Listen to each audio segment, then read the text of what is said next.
இயேசு கிறிஸ்துவின் உயிர்த்தெழுதலே நாம் அடையப்போகிற உயிர்த்தெழுதலுக்கு உத்தரவாதம். The resurrection of Christ is the guarantee for our would-be resurrection. நம்முடைய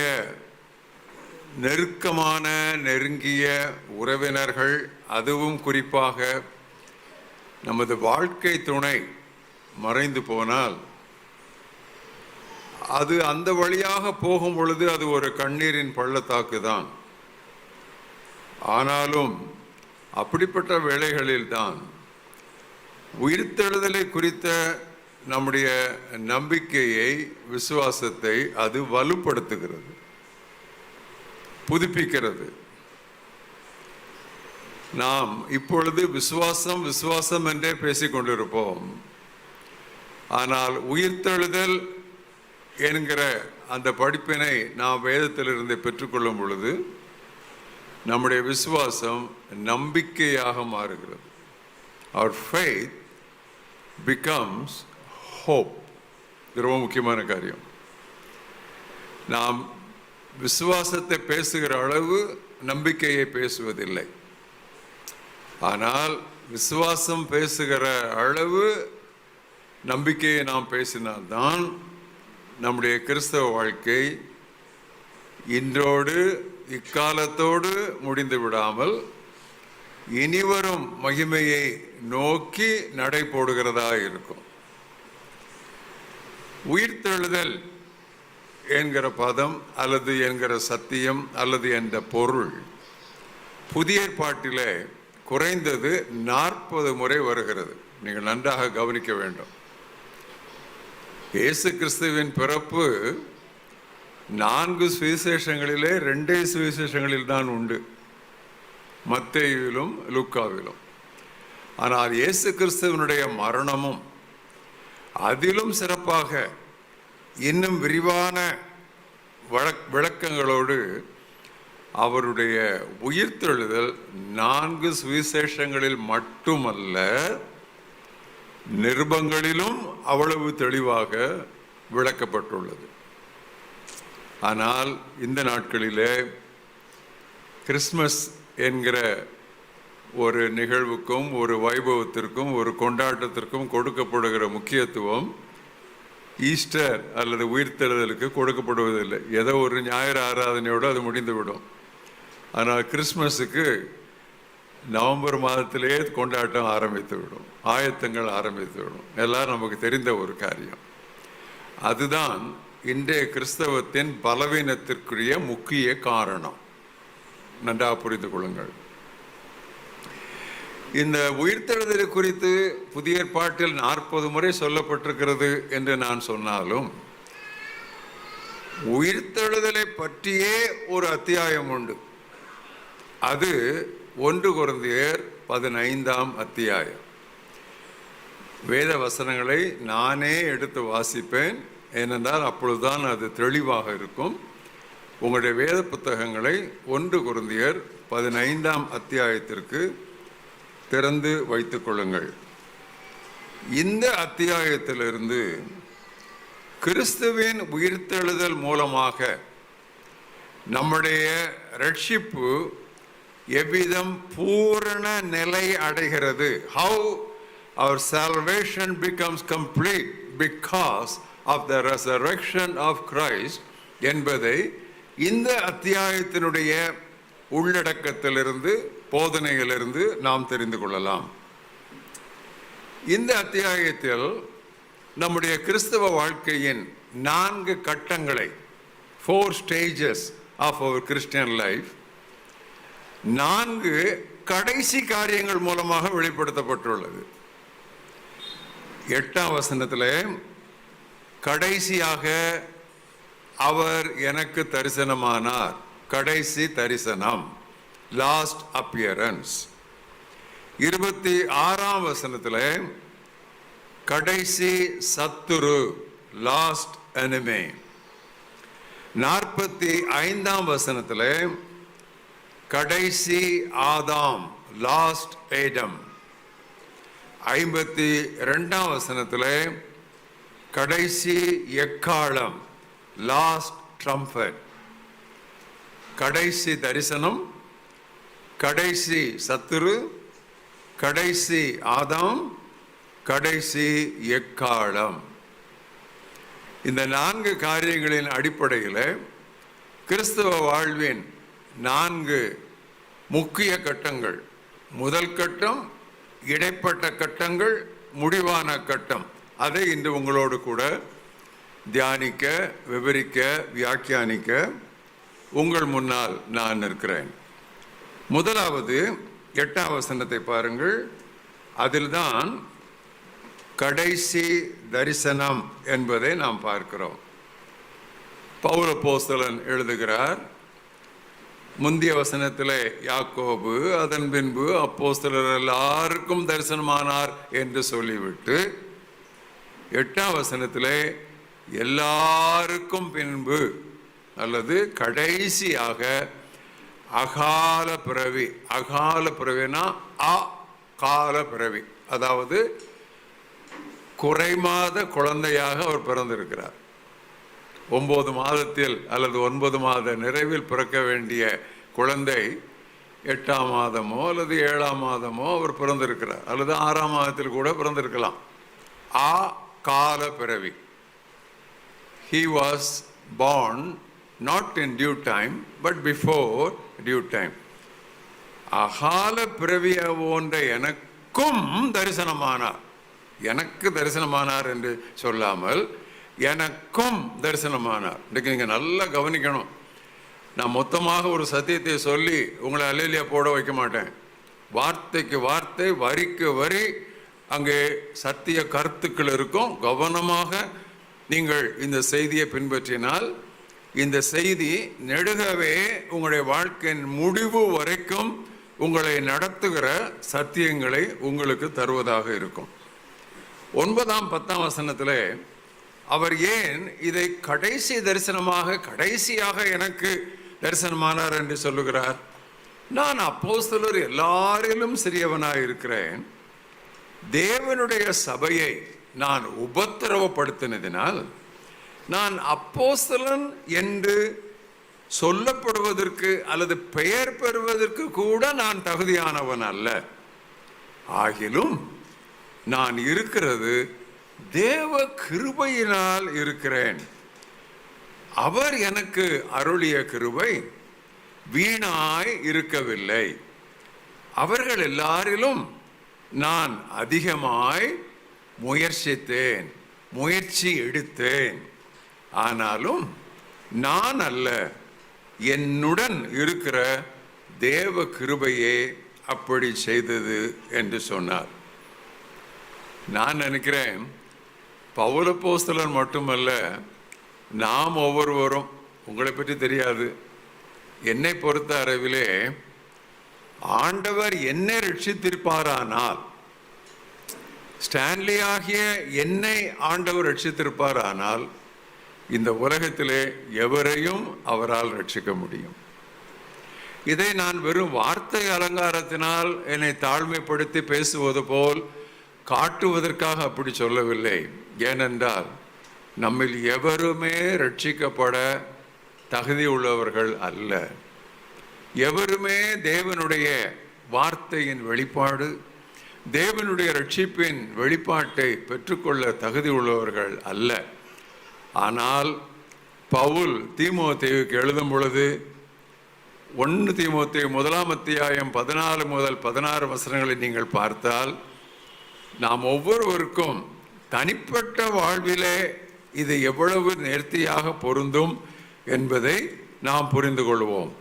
1 தீமோத்தேயு 1ஆம் அத்தியாயம் 14 முதல் 16.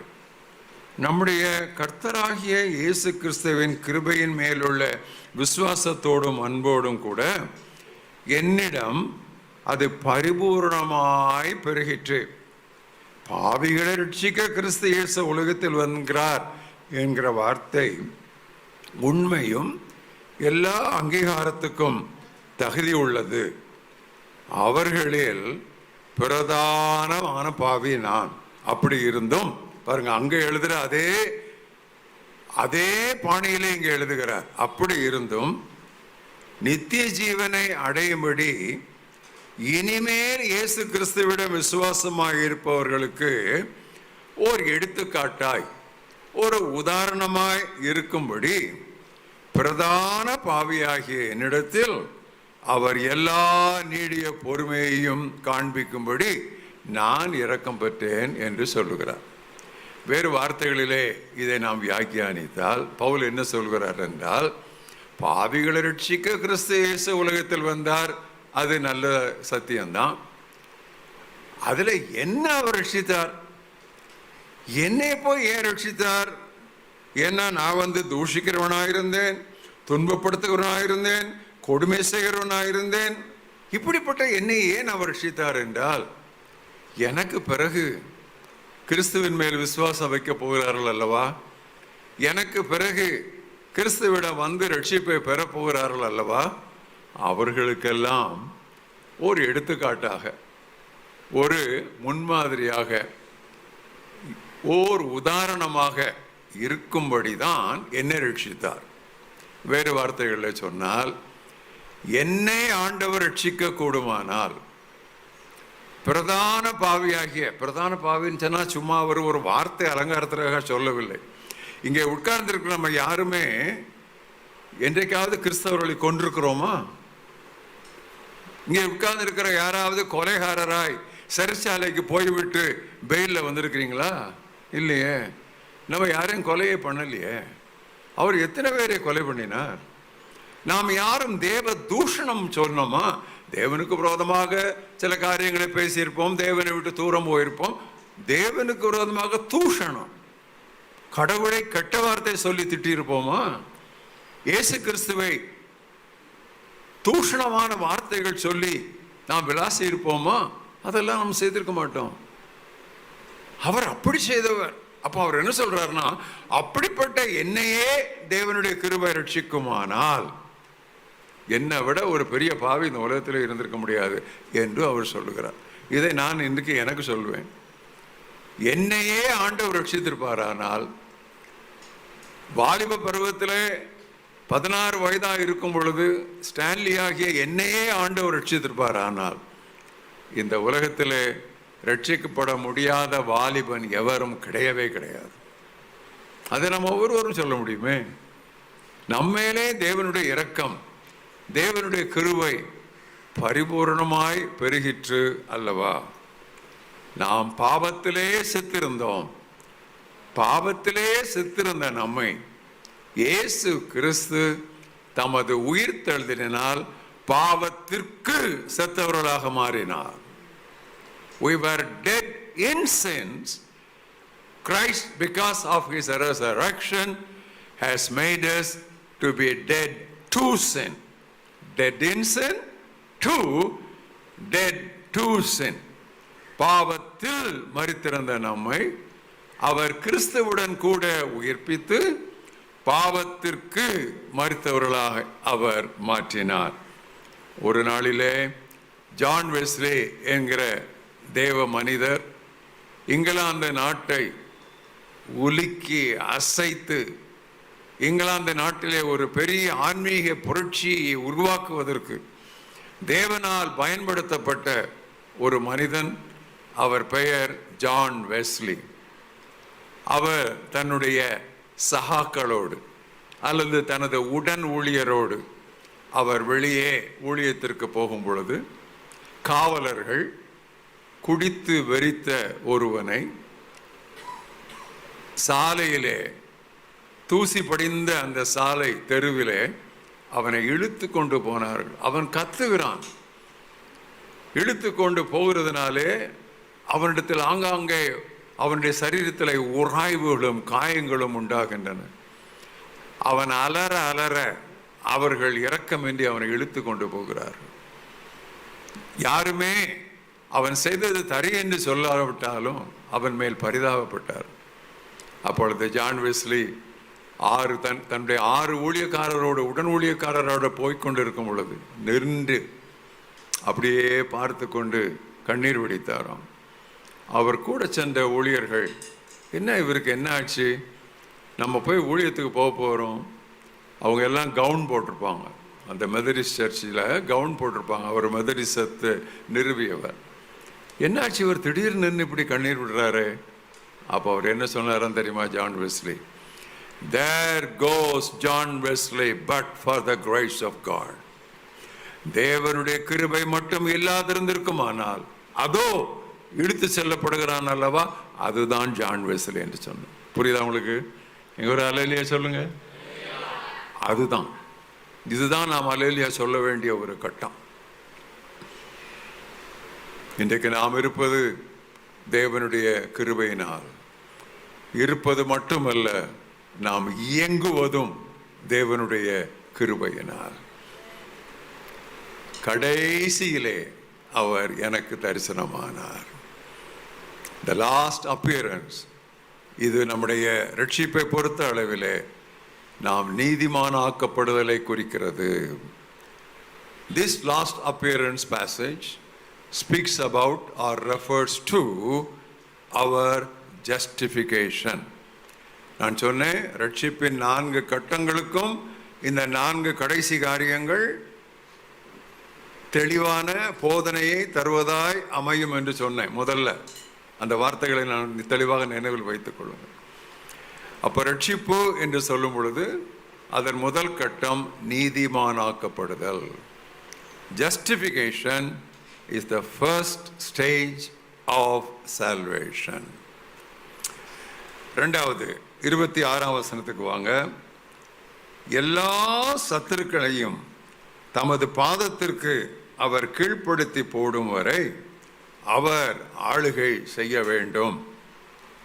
பரிகரிக்கும்படி அல்லது சங்கரிக்கப்பட போகிற அல்லது முடிவு கட்டப்பட போகிற, அதான் அதனுடைய பொருள்.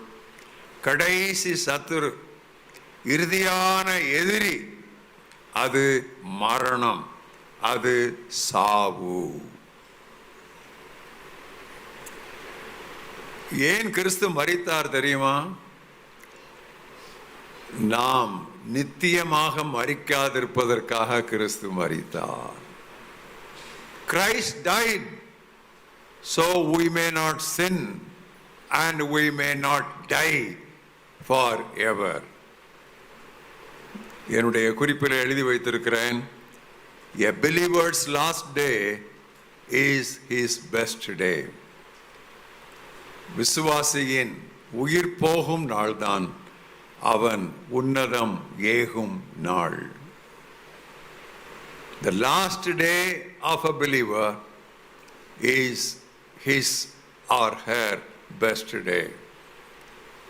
நாம் நம்முடைய அருமையான அன்புக்குரிய சகோதரியின் 1ஆம் ஆண்டு நினைவு கூடுகைக்காக இங்கே நாம் அமர்ந்திருக்கிறோம். அவர்களை கேட்டால் இப்பொழுது நான் சொல்லுகிற இந்த வாசகத்திற்கு ஆமேன் ஆமேன் ஆமேன் என்று சொல்லுவார்கள். The believer's last day is his or her best day. இந்த லாஸ்ட் எனிமி அப்படின்னு சொன்னால், கடைசி சத்துரு என்று சொன்னால், அப்படியானால் நிறைய சத்துருக்கள் இருக்கிறார்கள் இருப்பார்கள்.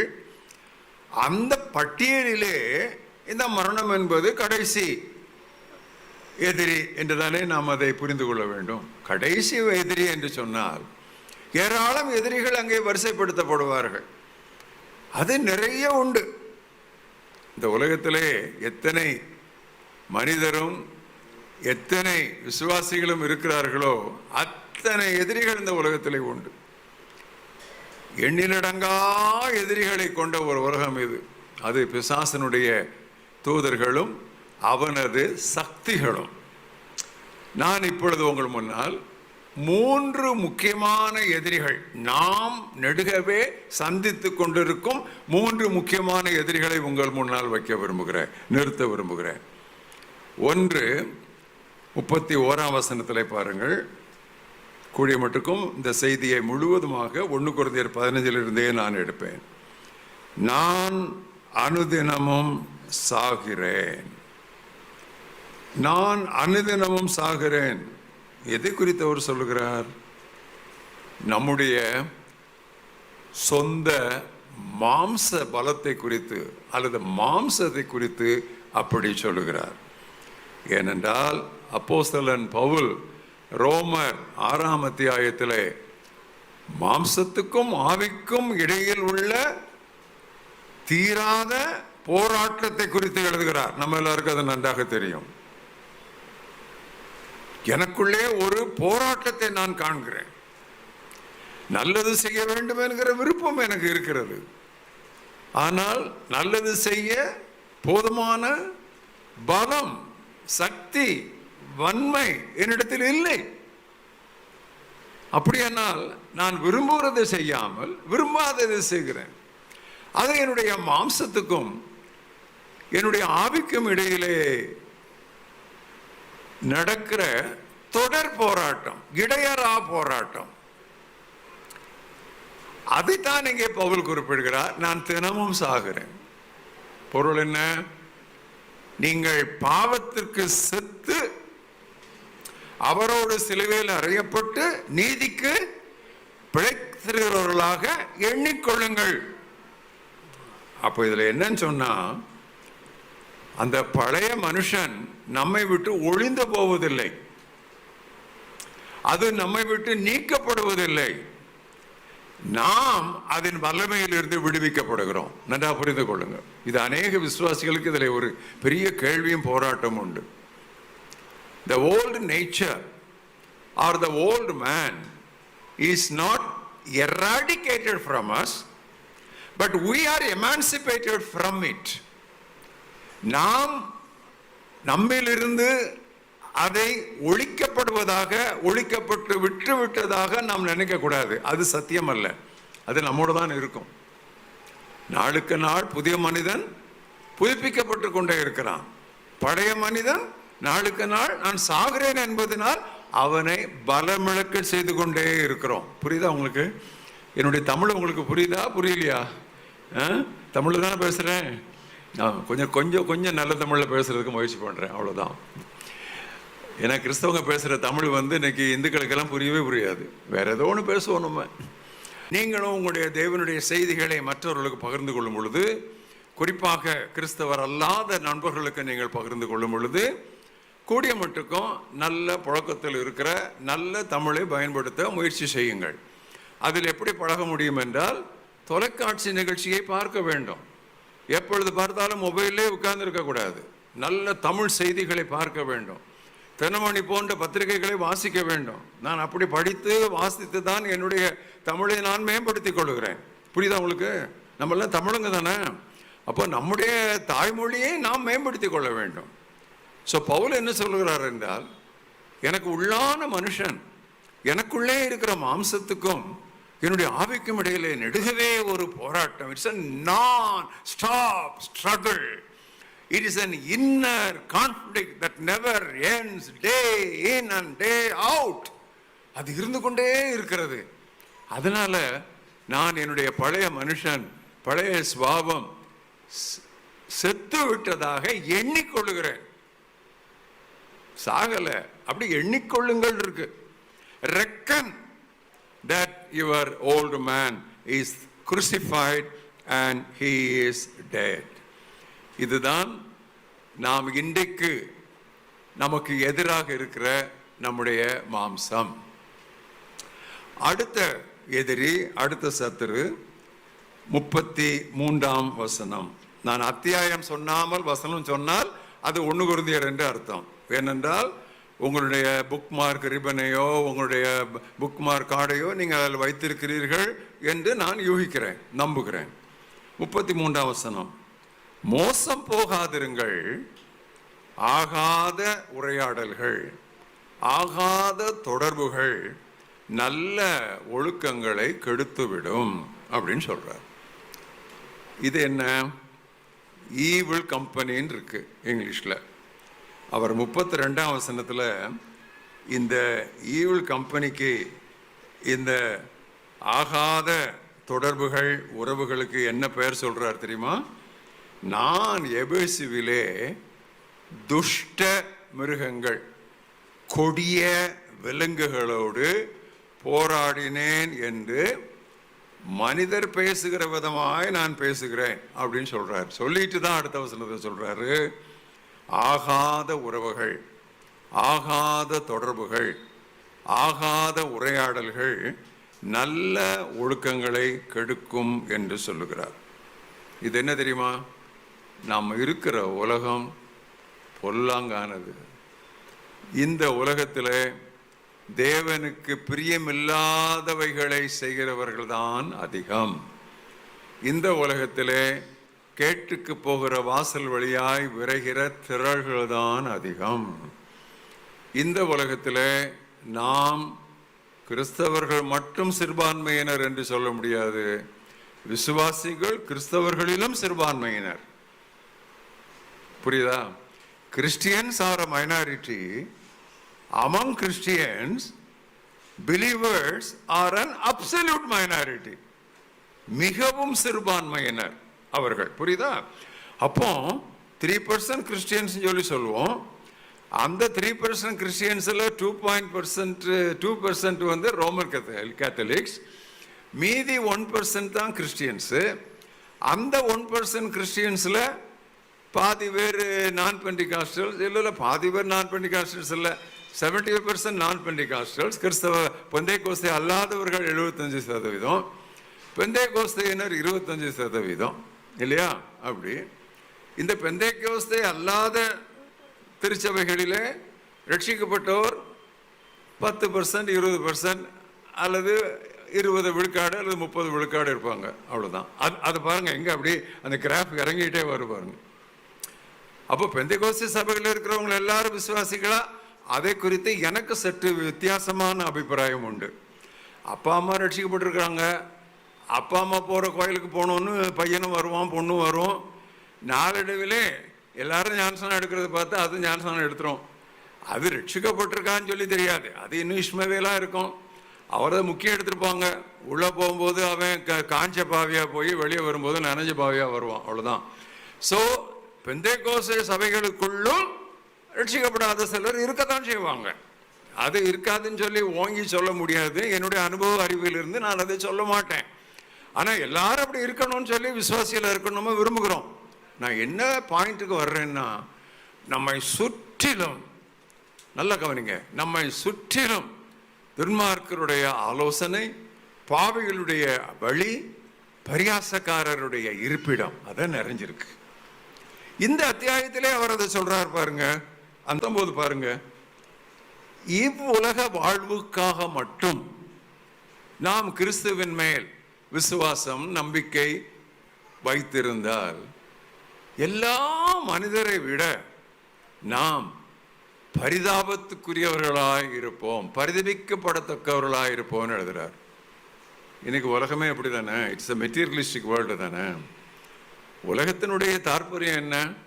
புசிப்போம், குடிப்போம், நாளைக்கு சாவோம். புசிப்போம், குடிப்போம், நாளைக்கு சாவோம். அதான் உலக போக்கு. அதுதான் அங்க அவர் சொல்றாரு. அப்படிப்பட்ட உலகத்திலே நாம் இருக்கும் பொழுது நம்மை அறியாமல், கவனிங்க, நம்மை அறியாமல் அந்த மனப்பான்மை, அந்த ஆவி, அந்த போக்கு நம்மை பற்றி கொள்ளும். அது வந்து மெட்டீரியலிஸ்டிக் வேர்ல்டு நம்ம இருக்கிறது. எல்லாம் பொருளாதார நோக்கு. இந்த உலகத்திற்குடைய வாழ்க்கை ஆசீர்வாதத்திற்காக மட்டும் கிறிஸ்துவின் மேல் நம்பிக்கை. இப்படிப்பட்டவருடைய எண்ணிக்கை கிறிஸ்தவ வட்டாரங்களிலும் அதிகரித்துக் கொண்டே இருக்கிறது. ஏன் தெரியுமா? இன்றைக்கு இருக்கிற பிரசங்கிமாரில், அதுவும் பிரபல பிரசங்கிமாரில் பாதிக்கு மேல ஆசீர்வாதம், ஆசீர்வாதம், ஆசீர்வாதம், இன்றைக்கு ஆசீர்வாதம், இன்றைக்கு ஆசீர்வாதம், இன்றைக்கு ஆசீர்வாதம் தான். அந்த போக்குக்குள்ள நம்ம வந்துட்டோம்.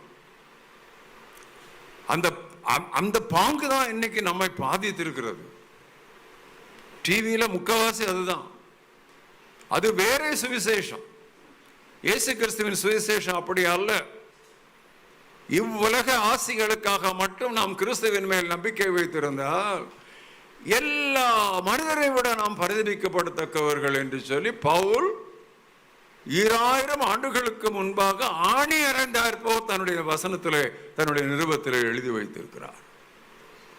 இது ஒன்றும் புதிதல்ல, இதைத்தான் பவுல் சொல்லுகிறார். அநேகர் வேறு விதமாய் நடக்கிறார்கள். அவர்கள் கிறிஸ்துவுக்கு பகைஞர். இல்ல, கிறிஸ்துவின் சிலுவைக்கு பகைஞர். கிறிஸ்துவுக்கு பகைஞர் இல்ல, கிறிஸ்து பெறத்தான் சொல்லுவாங்க, பைபிளை தான் கையில வச்சிருப்பாங்க. அவங்க கிறிஸ்துவுக்கு பகைஞர் அல்ல, கிறிஸ்துவின் சிலுவைக்கு பகைஞர். இன்னைக்கு அநேக பிரசங்கங்களில் சிலுவை மைய புள்ளியாக இருக்காது. It is a crossless Christianity. சிலுவையற்ற ஒரு கிறிஸ்தவம், அது ஒரு சொகுசு கிறிஸ்தவம், அது சொகுசு வாழ்வு கிறிஸ்தவம். இயேசு கிறிஸ்து அழகாக சொன்னார், ஒருவன் என்னை பின்பற்றி வர விரும்பினால் அவன் தன்னை எடுத்த உடனே அதான தன்னைத்தான் வெறுத்து, ஏன் சிலுவை நீ எடுக்க வேண்டாம், அதை ஒன்னால சுமக்க முடியாது, தன் சிலுவை எடுத்துக்கொண்டு. என்னைக்காவது ஒரு நாள் இல்லை, ஆண்டவர் ஒரு நாள் சிலுவை சுமந்தார், நம்ம தினமும் சிலுவை சுமக்கணும். அப்படி என்னை பின்பற்றலன்னா நீ எனக்கு சீடனா இருக்க முடியாது அப்படின்னு சொல்லி சொன்னார். அப்ப நான் எந்த குறிப்பு கூட நம்ம வர்றோம், நல்லா கவனிங்க. இவர்கள் கிறிஸ்துவின் சிலுவைக்கு பகைஞர். ஏன்? அவர்கள் தேவன் வயிறு, அவர்கள் தேவன் வயிறு.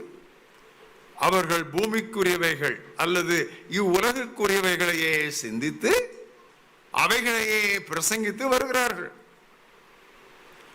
நம்முடைய குடியிருப்புன்னு சொல்லல, நம்முடைய குடியிருப்போ என்ன வேறுபடுத்தி காட்டுகிறார். நம்ம நோக்கம் இந்த வயிற்ற நிரப்புறது இல்லை. பட்டினியா இருந்தாலும் கிறிஸ்துவின் அன்பை விட்டு பிரிக்க முடியாத வாழ்வுதான் நாம் அழைக்கப்பட்டுள்ள வாழ்வு. நம்முடைய குடியிருப்போ, நமது பிரஜைத்துவமோ, நமது குடியுரிமையோ பரலோகத்தில் இருக்கிறது. அங்கே இருந்து நம்முடைய மீட்பர் வர காத்திருக்கிறோம். எதற்காக? சாவுக்கு எதுவான இந்த சரீரம், தினமும் அழிந்து கொண்டிருக்கிற இந்த சரீரம், இது தேராது, இது உருப்படாது, இது கொஞ்ச நாளைக்கு தான். இந்த சரீரத்தை அவர் மறுரூபப்படுத்தும்படி நாம் அதற்கு காத்திருக்கிறோம். மற்ற பிரசங்கமார் இந்த சரீரத்துல இப்பமே எல்லாம் நல்லா ஆயிரும் சொல்லி சொல்றாங்க. கிறிஸ்துவின் சிலுவைக்கு பகைஞர். நன்றாக நீங்கள் திருவசனத்தை தியானித்து பார்த்தால் இந்த சத்தியம் உங்களுக்கு தெளிவாக புரியும். ஆம், நீங்கள் கிறிஸ்தவ வாழ்க்கையை துவங்கிவிட்டால் தொடக்கம் முதல் முடிவு வரை அது எதிர்நீச்சல் தான். From beginning to end, you will have to swim against the tide. செத்த மீன்கள் தண்ணீர் போகிற போக்கிலே போகும். உயிருள்ள மீன்களோ தண்ணீர் போக்கை எதிர்த்து நீச்சல் போடும்.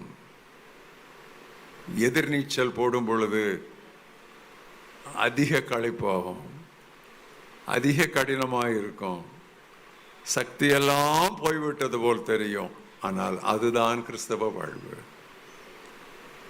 கிறிஸ்து இயேசுவுக்குள் தேவ பக்தியாய் இருக்க மனதுள்ளவர்கள் மிகுந்த உபத்திரவப்படுவார்.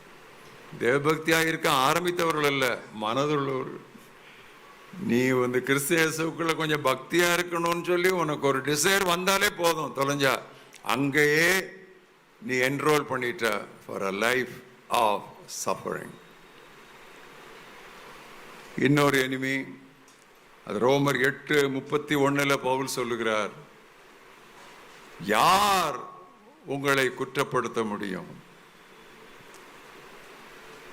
கிறிஸ்து தானே மரித்தார், கிறிஸ்து தானே உயிர் தெழுந்தார், நீ ஏன் உயிர் விட்ட? நீ ஏன் அவனை குற்றம் சாட்டுற?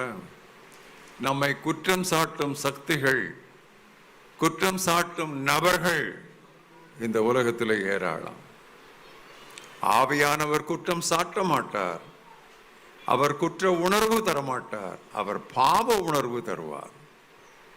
The Holy Spirit will not give us a spirit of condemnation, but He will lead us to conviction.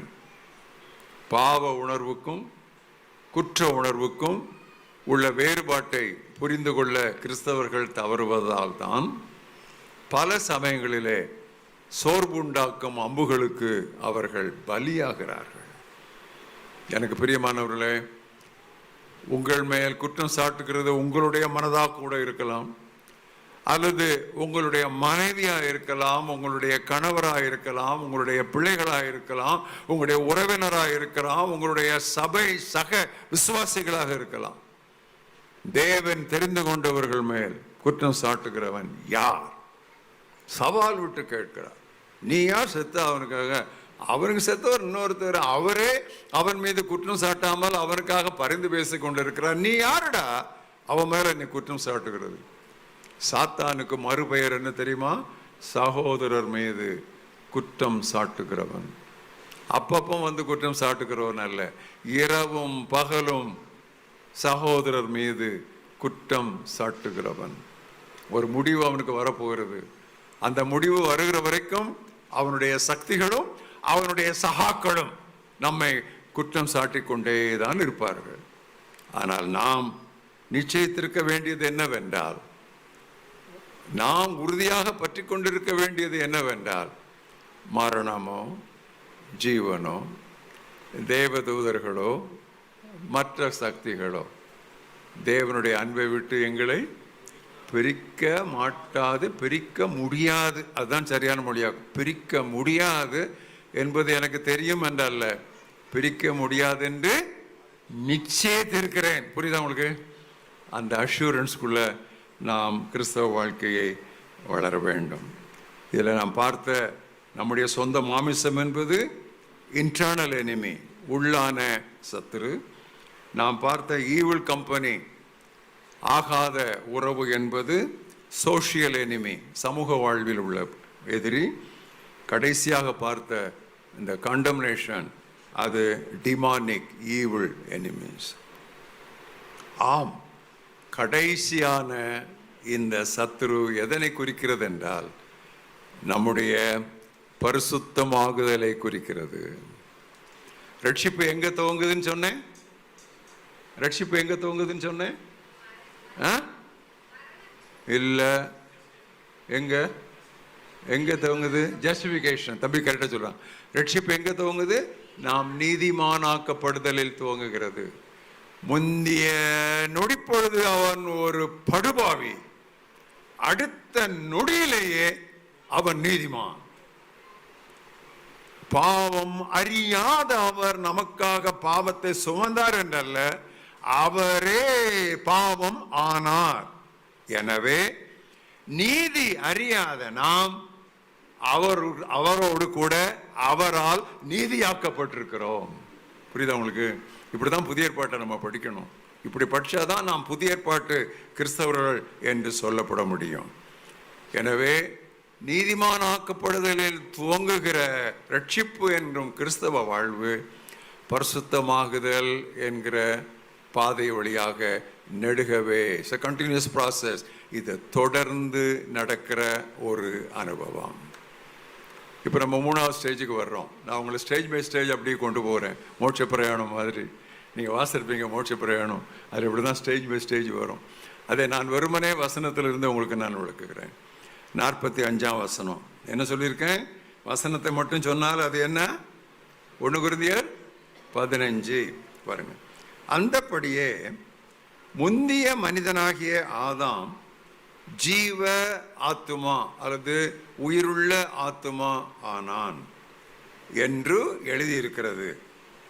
பிந்திய ஆதாம் அல்லது ஆங்கிலத்தில் த லாஸ்ட் ஏடம் என்று இருக்கிறது. அவர் உயிர்ப்பிக்கிற ஆவி ஆனார். ஆம் பிரியமானவர்களே, இந்த கடைசி ஆதாம் என்பது எதை குறிக்கிறது என்றால், நாம் ஒவ்வொருவரையும் குறித்த, இப்போ நான் முடிஞ்சா கீழே வந்து அவங்க ஒவ்வொருவருக்கும் கை கொடுத்து நான் சொல்லுவேன். சகோதரனே, சகோதரியே, தம்பி, தங்காய், அண்ணன், அக்கா, அம்மா, ஐயா, ஒவ்வொரு பார்த்து நான் சொல்லுவேன். என்ன சொல்வேன் தெரியுமா? உங்களை குறித்த தேவனது பரிபூர்ண சித்தம், விருப்பம், திட்டம் என்ன தெரியுமா? கிறிஸ்துவின் சாயலுக்கு ஒப்பாக. இப்போ நாம் அந்த முதல் ஆதாமுடைய சாயலிலே இருக்கிறோம். கடைசி ஆதாமாகிய கிறிஸ்துவின் சாயலை போன்று அல்லது கிறிஸ்துவை போன்று, the perfect image of Christ, அவரை போன்று நாம் மாறிவிட வேண்டும் என்பதே தேவனுடைய இறுதியான, முழுமையான, முடிவான, உச்சகட்டமான விருப்பம், சித்தம், அவருடைய நோக்கம். இதை நாம் எங்கே பார்க்கிறோம்? இப்போ நான் 45ஆம் வசனம் பார்த்தோம். அந்த 45க்கு பிறகு உள்ள வாசனத்தை பார்த்தீங்கன்னா நான் இப்போ சொன்ன அந்த கருத்து அதில் இருக்கும். ஆவிக்குரிய உடல் முந்தினது அல்ல, மனு உடலே முந்தியது, ஆவிக்குரிய உடல் பிந்தியது. முந்திய மனிதன் இப்பூ உலகிலிருந்து உண்டான மண்ணானவன். இரண்டாம் மனிதன் வானத்திலிருந்து வந்த கர்த்தர். மண்ணிலிருந்து உண்டானவன் எப்படிப்பட்டவனோ மண்ணானவர்களும், அதாவது நம்ம எல்லாரும் அப்படிப்பட்டவர்களே. ஆனால் வானத்துக்குரியவர் எப்படிப்பட்டவரோ வானத்துக்குரியவர்களும் அப்படிப்பட்டவர்களே. அப்படியே ஸ்டெப் பை ஸ்டெப்பாக உள்ள போறார் பாருங்க. எங்க போறார் பாருங்க. அப்படியே ஹோலி கிரவுண்ட்ல, மோஸ்ட் ஹோலி பிளேஸ்க்குள்ள நுழைகிறாரு. மேலும் மண்ணானவனுடைய சாயலை நாம் கொண்டிருக்கிறது போல, அணிந்திருக்கிறது போல, தரித்திருக்கிறது போல வானவருடைய சாயலையும் அணிந்து கொள்வோம். ஹல்லேலூயா. அப்படி லாஜிக்க கொண்டு வர்றார் பாருங்க. அந்த ஃபர்ஸ்ட் ஏடம் பாவம் செய்ததினால் ஆதாமை போல நாம் பாவம் செய்யாவிட்டாலும் பாவிகள் ஆகிவிட்டோம். புரியுதா உனக்கு? புரியுதா உனக்கு? இன்னைக்கு நம்ம பாவம் செய்ததால் பாவியாகவில்லை, பாவியாக இருப்பதால் பாவம் செய்கிறோம். புரியுதா? நல்லா புரிஞ்சுக்குங்க. We are not sinners because we sin. We are sinners so we sin. புரியுதா உங்களுக்கு? இன்னொருக்க சொல்லணுமா? புரியுதில்ல உங்களுக்கு? இது ரொம்ப முக்கியமான சத்தியம். ஸோ நம்ம ஆதாமுடைய சாயலில் நம்ம விரும்பணுமோ விரும்பலையோ, நம்முடைய விருப்பத்துக்கு எதிராக நம்ம அவனுடைய சாயல் நம்ம மேலே விழுந்துருச்சு. இப்போ அந்த கடைசி ஆதாம், அவன் முதல் ஆதாம், இப்போ கடைசி ஆதாம் கிறிஸ்து, அது எப்படி நம்ம மேலே விழுந்துச்சோ அப்படியே இவருடைய சாயலையும் நாம் தரித்துக் கொள்வோம். என்ன பாருங்க, இதை விட நமக்கு என்ன ப்ராமிஸ்? வாக்குத்தத்தம், புத்தாண்டு வாக்குத்தத்தம், ஜூன் மாத வாக்குத்தத்தம், அப்பா இன்று முதல் ஆசீர்வதிப்பேன், என்று முதல். இதாங்க பைபிள் இருக்கு. இன்று முதல்னா என்று முதல் அதான் இங்கே இருக்கு. சும்மா தேவையில்லாமல் இந்த கேலண்டரை நிரப்புற வேலை, மக்களை ஏமாத்துறது வேலை. ஏன்னா கிறிஸ்தவங்களை மாதிரி ஏமாறுறவங்க உலகத்தில் ஒருத்தருமே கிடையாது. அன்னைக்கு ஆதாம் ஏவாள் ஏமாந்தா, ஏவாளை தொடர்ந்து ஆதாம் ஏமாந்தான். இன்னைக்கும் சகோதரிகள் நீங்க தான் முதல்ல ஏமாறுவீங்க. இன்னைக்கு உள்ள பிரசங்கமாரு முதல்ல ஏமாறுறது நீங்க தான். நீங்க ஏமாந்துட்டு அவங்களுக்கும் கொடுத்து அவங்களையும் ஏமாளிகள் வைக்கிறீங்க. இதுதான் நடக்கிறது. நான் சொல்லுகிறது ஒரு வார்த்தை கூட நான் திருப்பி எடுக்கிறதுக்கு நான் ஆயத்தமாக இல்லை. பச்சையா சொல்றேன், அவ்வளவுதான். யாரும் சவால் விட்டு இந்த செய்தியை என்னிடத்துல இருந்து நீங்கள் திருப்பி இதை நீங்கள் எப்படி சொல்லலாம் என்று கேட்கலாம். ஆனால் நீங்கள் இடத்துல கேட்க வரும் பொழுது திறந்த வேதாகமத்தோடு வர வேண்டும். இதுதான் பைபிள், இதுதான் பிப்ளிக்கல் ட்ரூத். நாம் அவரை போல மாறுவோம். இதைத்தான் எபேசியர் 4ஆம் அத்தியாயம் 11ஆம் வசனத்திலே பவுல் அழகாக எழுதுகிறார். நாம் கிறிஸ்துவின் நிறைவான பூரண வளர்ச்சி அடையும்படி, that we may attain the full measure of the stature of Christ. என்ன வார்த்தைகளை அழுத்தம் திருத்தமாக எந்த தியாலஜியனால இப்படி எழுத முடியும், பேச முடியும், சொல்ல முடியும்? அவருக்கு கிடைத்தது. அவர் இதெல்லாம் நிருபங்களாக எழுதியிருக்கிறாரு. கற்றுக்கொண்டதல்ல, பெற்றுக்கொண்டது. நல்லா புரிஞ்சுக்குங்க. பவுல் அப்போஸ்தலன் இந்த நிருபங்களில் எழுதியது அவர் கற்றுக்கொண்டதல்ல. நான் மனிதர் மூலமாக அதை கற்றுக்கொள்ளவில்லைன்னு சொல்றாரு. கற்றுக்கொண்டதல்ல, பெற்றுக்கொண்டது. அப்பம் விற்குதலை பற்றி பேசும் பொழுது என்ன சொல்லுகிறார்? நான் கர்த்தரிடத்தில் பெற்றுக்கொண்டதை உங்களுக்கு சொல்லுகிறேன். வேற யாருக்கும் அந்த ரெவல்யூஷன் கொடுக்க முடியாது. பேதுருவால கொடுக்க முடியாது. பேதுருவை நான் குறைச்சி சொல்லலை, அது பவுல். ஆண்டவர் வந்து பேதுரு கையில் சாவியை கொடுத்தாரு, ஆனா பவுல் கையில தான் பேனாவை கொடுத்தாரு. அது ஒரு நோக்கம் உண்டு. பேதுரு கையில பேனாவை கொடுக்கல, நீ கதவை தர, பட் அவன் உட்கார்ந்து எழுதுவான். எழுத வேண்டியது அவன், ஏன்னா அவன் பெற்றுக்கொண்டான், மனிதர் மூலமாக அல்ல. நான் அவனை சந்தித்தேன், ஓடிட்டான். அரேபிய வனாந்தரத்திலே போய் 3 ஆண்டுகள் 4 ஆண்டுகள் அவன் தனித்திருந்து என்னிடத்திலிருந்து வெளிப்பாடுகளை பெற்றுக்கொண்டான். அளவுக்கு மீறி அவன் மேல் நான் வெளிப்பாடுகளை வீசினேன். அதனால அவன் பெருமை அடைஞ்சிடக்கூடாதுன்னு சொல்லிதான் அவனுக்கு ஒரு முள்ளையும் நான் கொடுத்து வச்சேன். ஏன்னா அவனுக்கு கொடுத்த வெளிப்பாடுகள் கொஞ்சம் நஞ்சம் கிடையாது. இங்க அவன் எழுதுனது கம்மி, இன்னும் எவ்வளவோ வெளிப்பாடுகள் அவன் பெற்றான். ஆனா நம்ம பரலோகத்துக்கு போகும்போது அவர்கிட்ட அதை கேட்க வேண்டியதில்லை. ஏன்னா நாமே அறியப்பட்டிருக்கிற விதமா நம்ம அறிந்து கொள்வோம். இனி நமக்கு புதிய வெளிப்பாடுகள் அங்க போய் தேவைப்படாது. புரியுதா உங்களுக்கு? கொஞ்சம் அப்படியே முழிக்கிறீங்களா என்ன? பாஸ்டர் ஒய்ஃபு இறந்து போயிட்டாங்க. 1 வருஷம் கழிச்சு நடத்துகிற ஸ்தோத்திர கூட்டத்தில் இவர் என்ன பேசுகிறாரு? இதாங்க உயிர்த்தெழுதலின் நம்பிக்கையோடும் உயிர்த்தெழுதலின் ஆசீர்வாதங்களை உங்கள் முன்னால் நான் வைத்து கொண்டு இருக்கிறேன். இதை எப்படி அவர் நமக்கு கிறிஸ்துவின் முழு வளர்ச்சிக்கு நம்மளை கொண்டு வர்றார் தெரியுமா? 2 ஏதுக்கள் மூலமாக கொண்டு வருகிறார். ஒரு ஏது என்ன தெரியுமா? நமக்கு அவர் வரங்களை அருளுகிறார். அந்த எபேசியர் 4ஆம் அத்தியாயம் 7ஆம் 8ஆம் வசனத்தில் பார்த்தீங்கன்னா, அவனவருக்கு தந்தருளின வரங்களின்படியே அப்படின்னு சொல்லி அதில் இருக்கு. இதை ரோமர் 12ஆம் அத்தியாயத்தில் கிருபாவரங்கள், ஆங்கிலத்தில் கேரிஸ்மாட்டிக் கிஃப்ட்ஸ், ரோமர் 12 மட்டும்தான் அது கிருபாவரங்கள் என்கிற பெயரை பெற்றுள்ளது. கேரிஸ்மாட்டிக் கிஃப்ட்ஸ், கிருபாவரங்கள். 1 கொரிந்தியர் 12ஆம் அத்தியாயத்தில் 9 வரங்கள் பட்டியலிடப்பட்டுள்ளன. அவைகளை வரங்கள் என்று சொல்லுவதை விட ஆவியின் வெளிப்பாடு என்று சொல்லலாம். ஆவியின் அனுக்கிரகம், ஆங்கிலத்தில் மேனிஃபெஸ்டேஷன் ஆஃப் தி ஸ்பிரிட், ஆவியின் வெளிப்பாடு ஒவ்வொருவருக்கும் கொடுக்கப்பட்டிருக்கிறது. ஒன்று சொல்லட்டுமா உங்களுக்கு? இன்னைக்கு காலையில் உங்களுக்கு சொல்ற நல்ல செய்தி என்ன தெரியுமா? இங்க வரம் பெறாத யாருமே இங்க இல்லை. நல்ல கவனிங்க. இங்க இருக்கிற சகோதர சகோதரிகள், நீங்கள் விசுவாசிகளாக இருந்தால் நீங்க எல்லாருமே வரம் பெற்றவர்கள். ஒவ்வொருவருக்கும் ஈச் ஒன் கொடுக்கப்பட்டிருக்கு. ஒன்று 5ஆ இருக்கும், அல்லனா 2ஆ இருக்கும், அல்லது 1ஆவது இருக்கும். புரியுதா? நன் வித் நன், ஒன்றுமில்லாமல் ஒருவரும் இல்லை. புரியுதா உங்களுக்கு? நம்ம எல்லாரும் வரம் பெற்றவங்க. அதனால தான் சில நேரம் இந்த மீட்டிங்ஸ்லாம் நடக்கும், காஸ்பல் மீட்டிங், ஸ்பெஷல் மீட்டிங்லாம் நடக்கும். அப்போ அதில் போட்டிருப்பாங்க பிரசங்கியார் பேருன்னு போட்டு வரம் பெற்ற ஊழியர்னு போட்டிருப்பாங்க. எனக்கு இது என்னடா அது வரம் பெற்ற ஊழியர்? வரம் இல்லாத விசுவாசியே கிடையாது. இப்போ கொஞ்சம் உங்களை நோண்டுறேன் இப்படி லேசா. வரம் இல்லாத விசுவாசியே கிடையாது. இவர் வரம் பெற்ற ஊழியர். விசுவாசியே எல்லாருக்கும் வரம் இருக்கும்போது பிறகு அவருக்கு வரம் பெற்றன எதுக்கு சொல்லணும்? தலையில்லாத மனுஷன் சொல்ற மாதிரி இருக்கு. எல்லாருக்கும் வரம் உண்டு. வரம் இல்லைன்னா நீங்க எப்படி கிறிஸ்துவின் சரீரத்துல, இந்த உடல்ல எப்படி நீங்க அங்கமா இருந்து நீங்க செயல்பட முடியும்? ஒவ்வொருவருக்கும் ஒவ்வொரு செயல்பாடு நியமிக்கப்பட்டுள்ளது.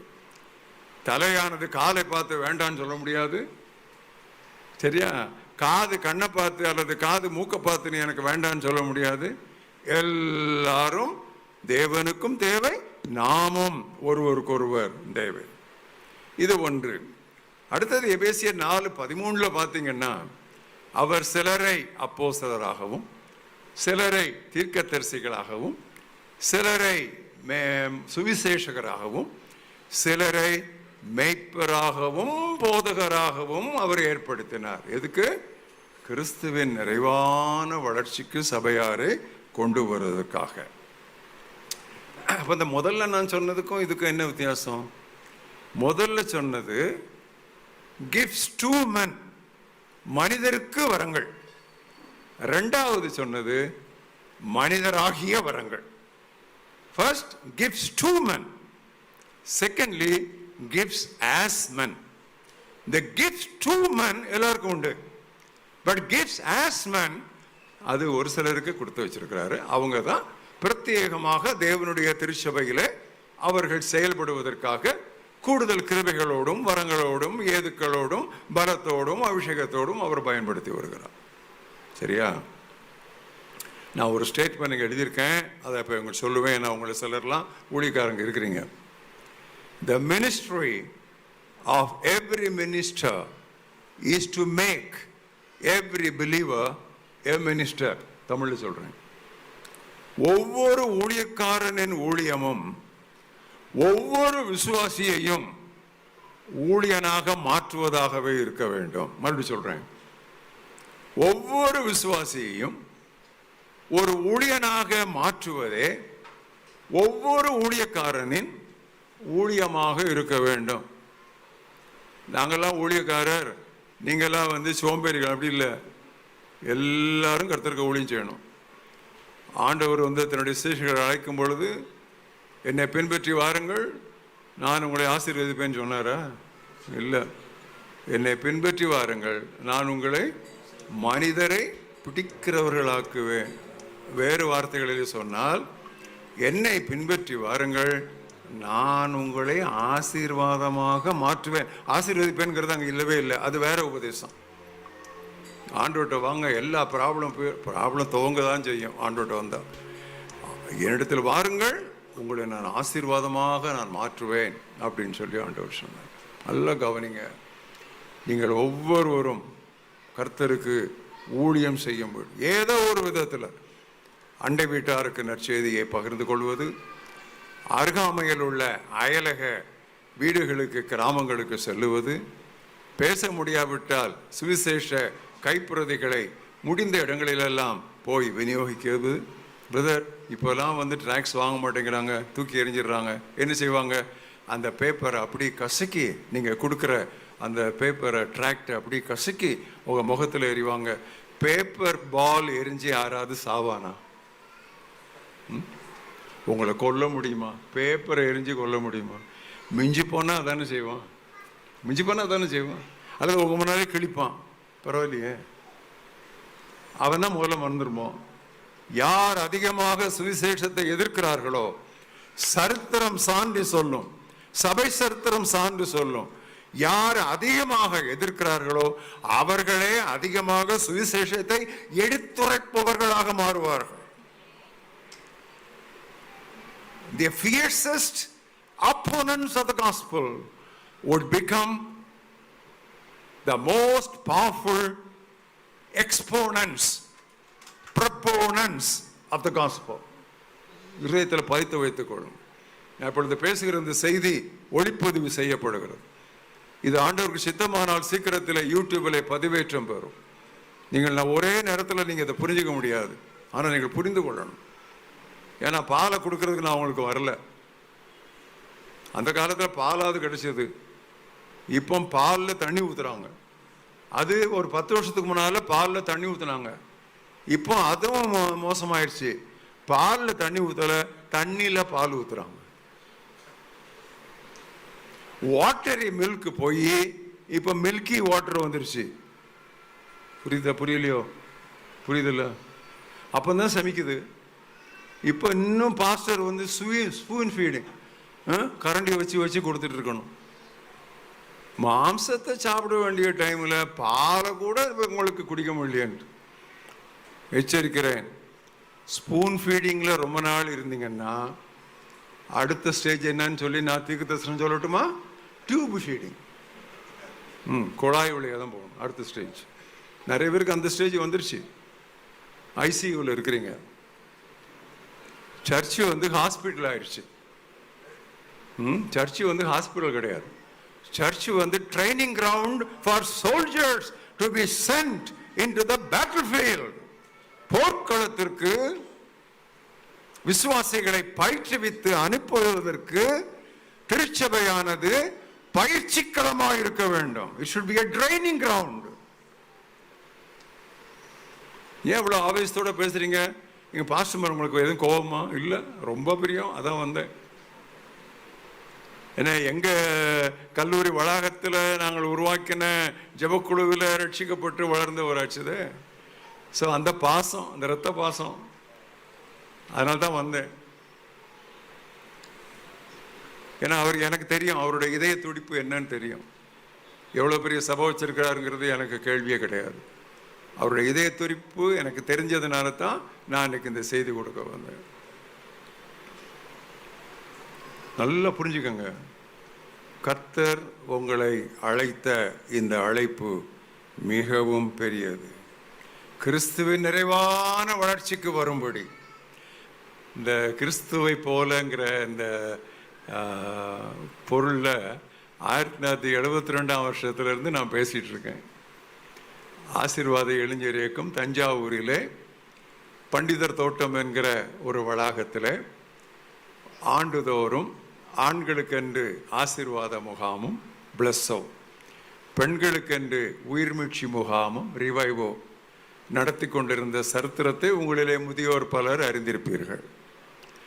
அதிலே 1972ஆம் ஆண்டு நான் பிரசங்கித்த ஒரு முக்கிய கருப்பொருள் இயேசு போல, லைக் ஜீசஸ்.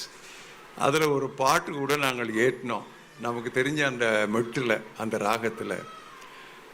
இயேசு போல, இயேசு போல, இயேசு போல, இயேசு போல, இயேசுவை போலாவே, இயேசுவை போலாவே, இயேசுவை போலாவே, இயேசுவை போல் ஆக்கும்.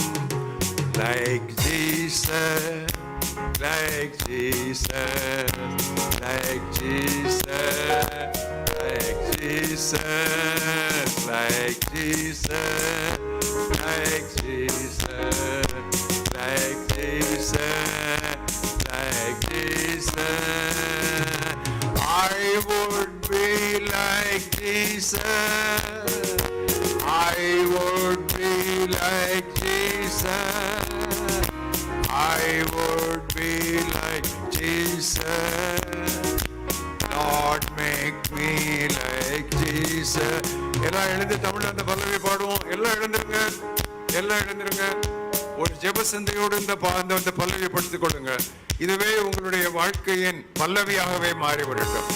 இந்த பாடல் நல்லா உங்களுக்கு தெரிந்த ஒரு மெட்டு, ராகம், டியூன், மியூசிக், அதிலே பாடுங்க.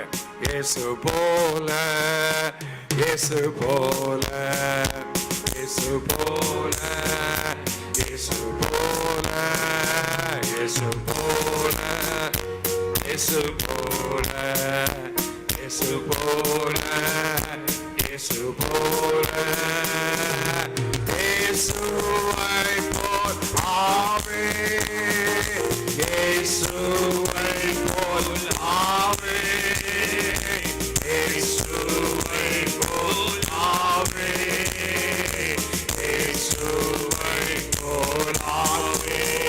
இல்ல, முதல்ல இயேசுவை போல் ஆவே, பிறகு இயேசுவை போல் ஆக்கும். Once again. இயேசு போல, இயேசு போல, இயேசு போல, இயேசு போல, இயேசு போல, இயேசு போல, இயேசு போல, இயேசு போல, இயேசுவை போல் ஆவே, இயேசுவை போல் ஆவே, இயேசுவை போல் ஆவே, இயேசுவை போல் ஆவே.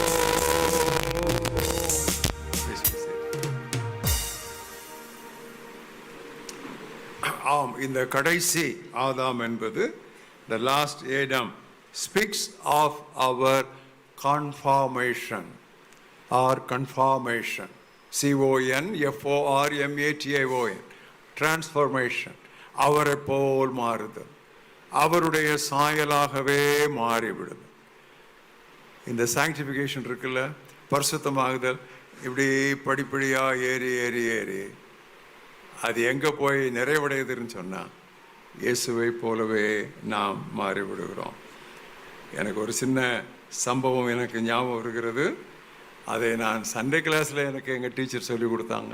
1955 56ஆம் வருஷம். ஒரு கூன் போட்ட ஒரு ஓவியன் இருந்தானா. there was an artist, he had a hunchback. சரியா, அவன் நேராக பார்க்க முடியாது. அப்போ என்ன பண்ணுவானா, டெய்லி இப்படி குனிஞ்சிக்கிட்டே இருந்து அந்த பெயிண்ட் ப்ரஷ் எடுத்து அப்படியே வரைவானாம். அவருக்கு திடீர்னு ஒரு யோசனை வந்துச்சு, சரி நமக்கு இந்த கூன் இல்லைன்னா நம்ம பார்க்கறதுக்கு எப்படி இருப்போம் அப்படின்னு சொல்லி அவனுடைய மனப்பான்மை எப்படி இருக்குது என்பதை அந்த படத்திலே அவன் வெளிப்படுத்துகிறான். ஒரு கற்பனை சித்திரம் வரைகிறான். எனக்கு இந்த கூன் இல்லைன்னா நான் எப்படி இருப்பேன் அப்படின்னு வரைகிறேன். அழகா வரைஞ்சிட்டான். ரொம்ப சந்தோஷம். தினம் அதை போய் இப்படி பார்ப்பானா, தினம் போய் இப்படி பார்ப்பானா. அது ஒரு எக்ஸசைஸ் மாதிரி ஆகி அவன் கூன் நிமிர்ந்துருச்சான். அப்படித்தானே, அப்படித்தானே. இயேசுவை நம்ம பார்த்துக்கிட்டே இருந்தா ஒரு நாள் இயேசுவை பார்ப்போம், அவரை போலே மாறிடும். அந்த கூனனுக்கு நிகழ்ந்தது ஏன் நமக்கு நிகழக்கூடாது? பைபிள் திறந்தா யாரை பார்க்கிறோம்? யாரை பார்க்கிறோம்? இயேசு கிறிஸ்துவை பார்க்கிறோம். பழைய ஏற்பாட்டில் புதிய ஏற்பாட்டு மறைந்துள்ளது, புதிய ஏற்பாட்டில் பழைய ஏற்பாடு மலர்ந்துள்ளது.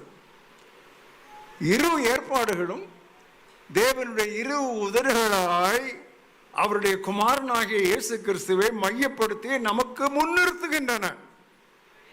Both the testaments are the two lips of God through which He speaks, presenting before us the full stature of His Son, even our Lord and Savior Jesus Christ.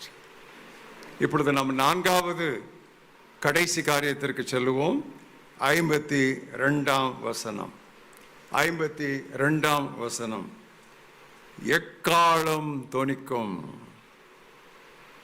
அப்பொழுது இறந்தோர் அழிவில்லாதவர்களாய் எழுந்திருப்பார், நாமும் மறுரூபம் ஆக்கப்படுவோம். The last trumpet. இதைத்தான் 1 தெசலோனிக்கர் 4:16 பவுல் எழுதுகிறார். இயேசு தாமே, கர்த்தர் தாமே பிரதான தூதரோடும் தேவ எக்காலத்தோடு, அதான் கடைசி எக்காலம், கடைசி எக்காலம், the last trumpet, அவர் வருவார் என்று நான் வாசிக்கிறோம்.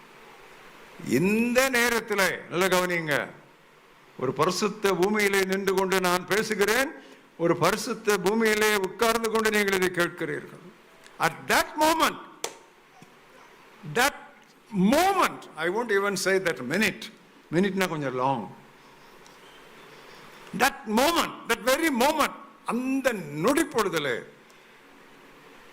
நாம் உயிர்த்தெழுந்த கிறிஸ்துவை போல மகிமையின் சரீரத்தை நாம் பெற்றுக்கொள்வோம். ஹல்லேலூயா. அப்படி we will be transformed instantly. அது process கிடையாது, அது ஒரு crisis. அது நெடுகவே நடக்கும் ஒரு அனுபவம் அல்ல, அது ஒரு உடனடி நிகழ்வு. It is not a process, it is not an ongoing process, but it is a crisis, instant. அப்படியே நாம் மறுரூபமாக்கப்பட்டுருவோம். ஒரு பக்தன் விதமாக எழுதினார், take care of your life, God will take care of your death. உன்னுடைய வாழ்க்கையை நீர் கவனித்துக்கொள், உன்னுடைய வாழ்வை நீ கவனித்துக்கொள், உன்னுடைய மாழ்வை தேவன் பார்த்துக்கொள்வார். எல்லாருக்கும் இதுதான் செய்தி. உங்கள் வாழ்வை நீங்கள் பார்த்துக் கொள்ளுங்கள், உங்கள் மாழ்வை தேவன் பார்த்துக் கொள்வார். உங்கள் வாழ்க்கையை நீங்கள் பார்த்துக் கொள்ளுங்கள், உங்களுடைய இறப்பை தேவன் பார்த்துக் கொள்வார்.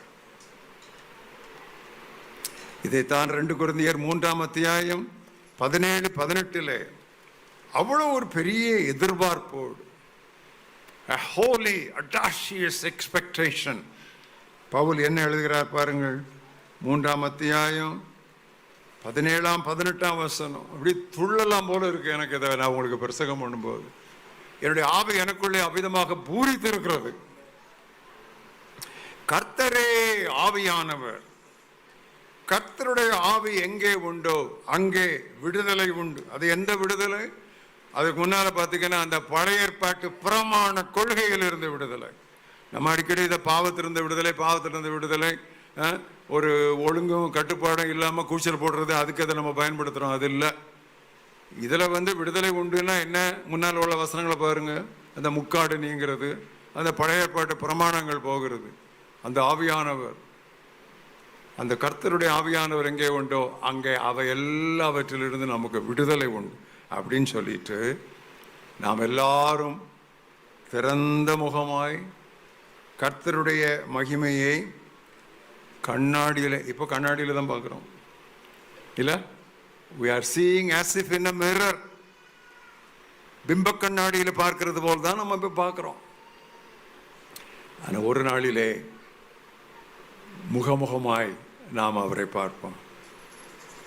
ஆவியாயிருக்கிற கர்த்தராலே அந்த சாயலாகத்தானே மகிமையின் மேல் மகிமை அடைந்து மறுரூபப்படுகிறோம். இந்த சத்தியத்தை அழகா கொண்டு வந்திருக்கிற, எனக்கு பல பாடல்கள் தெரியும். ரொம்ப பிடித்தமான பாடல் சகோதரி சாராள் அவர்கள் எழுதின பாடல், மகிமையின் மேல் மாமகிமை. தெரியல அந்த பாட்டு உங்களுக்கு? மகிமையின் மேல் மாய்மகிமை, பலத்தின் மேல் மாபலம். அழகாக அவங்க அந்த அந்த பிப்ளிக்கல் ட்ரூத்தை கொண்டு வர்றதில் அக்காவை அடிச்சுக்கவே முடியாது. அவங்க இடையில தேவையில்லாமல் அங்கங்கே இந்த அல்லையா சியான் இந்த வார்த்தைலாம் போட மாட்டாங்க. ஒழுங்காக சத்தியங்களை அப்படியே எழுதிட்டு போவாங்க. ஏன்னா அவங்க பைபிளை ஓரளவுக்கு தன்னுடைய வாழ்க்கையில் கரைத்து கொடுத்து வரும். அதனால தான் அவங்க பாட்டுகளை இன்றைக்கி எத்தனை பாட்டு வந்தாலும் அழிச்சிக்க முடியாது. அந்த ஸ்கிரிப்சரல் கண்டென்ட், அதில் இந்த மகிமையின் மேல் மகிமை அடைந்து இன்றைக்கி அது நடந்துக்கிட்டு இருக்கு. நமக்கு ஆவியாக இருக்கிற கர்த்தரால், அந்த ஹோலி ஸ்பிரிட்னால இன்றைக்கி நம்முடைய வாழ்க்கை டிரான்ஸ்ஃபார்ம் ஆகிட்டே இருக்குது. But a day will come, அப்பொழுது நாம் அவர் இருக்கிற வண்ணமாகவே. அது எப்படி? யோவான்ட்ட கேளுங்க, அதெல்லாம் தெரியலங்க, ஆனால் ஒன்று தெரியுங்க, அப்படி ஆயிடுவோங்க. அது எப்படிங்க? அவர் என்ன சொல்வார்? பிரியமானவர்களே, நாம் இப்பொழுது தேவனுடைய பிள்ளைகளாக இருக்கிறோம், இனி எவ்விதமாக இருப்போம் என்று எனக்கும் வெளிப்படவில்லை, அவருக்கு வெளிப்படலை, இன்னும் வெளிப்படலை. ஆனால் ஒன்று தெரியும், அவர் வரும்பொழுது அவரை நாம் முகமுகமாய் தரிசிப்பதனால் அவர் இருக்கிற வண்ணமாகவே, இருக்கிற விதமாகவே நாம் அவரை தரிசிப்போம் என்று சொல்லுகிறார். அங்கே போன பிறகு பால் சண்முகத்துக்கு ஒய்ஃப் அடையாளம் தெரியுமா? அவருக்கு ஒரு கேள்வி இருக்கும். தெரியும் தான் நான் நினைக்கிறேன். அவர் தெரியும்னு நினைக்கிறாரா இல்லையோ, தெரியணும்னு விரும்புகிறாரு. ஆமேன். இப்போ தான் பாஸ்டர் வாயிலேருந்து ஆமேன் வருது. ஏன்னா சரியா? அப்போ எனக்கு ஒரு சின்ன ஒரு குழு அதில் இருக்குது. அதை நம்புறதுக்கு ஒருத்தன் மோட்சத்தில் இருக்கான், இன்னொருத்தன் நரகத்தில் இருக்கான். நரகத்தில் இருக்கிறவனுக்கே மோட்சத்தில் இருக்கிறவன் யாருன்னு தெரியுதில்ல இல்லையா? நரகத்தில் இருக்கிறவனுக்கே மோட்சத்தில் இருக்கிறவன் பேர் என்னன்னு தெரியுதில்ல.